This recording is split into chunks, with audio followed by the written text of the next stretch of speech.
Never let yourself be the victim. If I could go back in time and have a conversation with my 8 to 10-year-old self, that would be the message I would give. Because when you think about it, you're a kid, things don't go your way, what do? You cry, you whine, you throw a fit, you want your parents to feel sorry for you.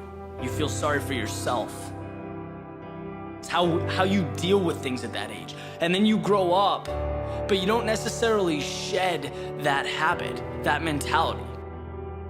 And it becomes obvious, right? I mean, you can talk to someone for 30 seconds and you know right away if they have that victim mentality.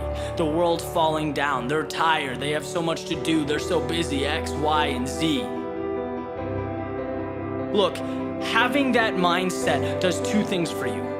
One, it makes you come across helpless and weak, and no one wants to come across that way. Two, it does not get you to where you're going. It does not change the situation. Right? Here's the reality. There is always a way to get what you want.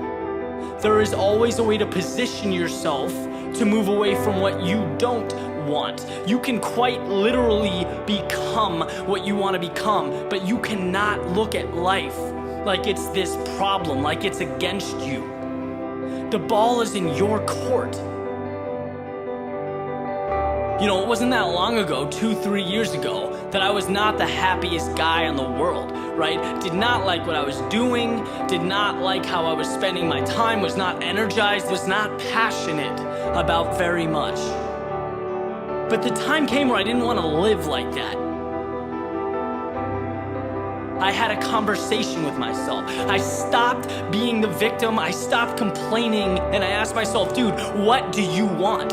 What is your purpose? What is your goal? Who do you want to become? And I literally made the decision and walked away a different person. And the things around me changed, my life changed, because I made a decision to never be the victim again, to get what I want. I became the author of my own story. And you realize just how simple it is to transform your situation. Not easy, right? And it takes time. But there's always a way to get from point A to point B. And this separates the world into two kinds of people. People who look at how things are, who accept reality as truth, who complain, and people who look at what can be, who make the most of any situation. Look at life as if it's clay, to be molded, to be shaped. It seems funny to me, knowing what I do now, that I went through any of my life like a hamster on a wheel. That I talked to people every day who didn't energize me, that I didn't want to be around, that I did things I wasn't passionate about. That is insanity. Because if you don't like something, but you do nothing to change it, what's left for you to do? Complain, whine, stay where you are, that's it. See, one of the reasons I reference athletics so much is because they bring this mentality on you that when things become difficult, when things become challenging, your one job is to find a way to figure it out. And I always did. And I took that and I brought it to everything else I do.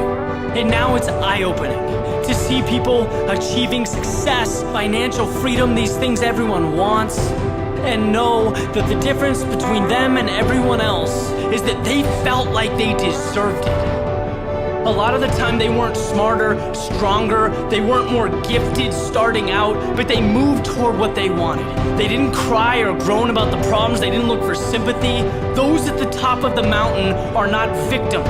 They would never let themselves be victims. It's about the other side, the opportunity. Getting from where you are to what you want.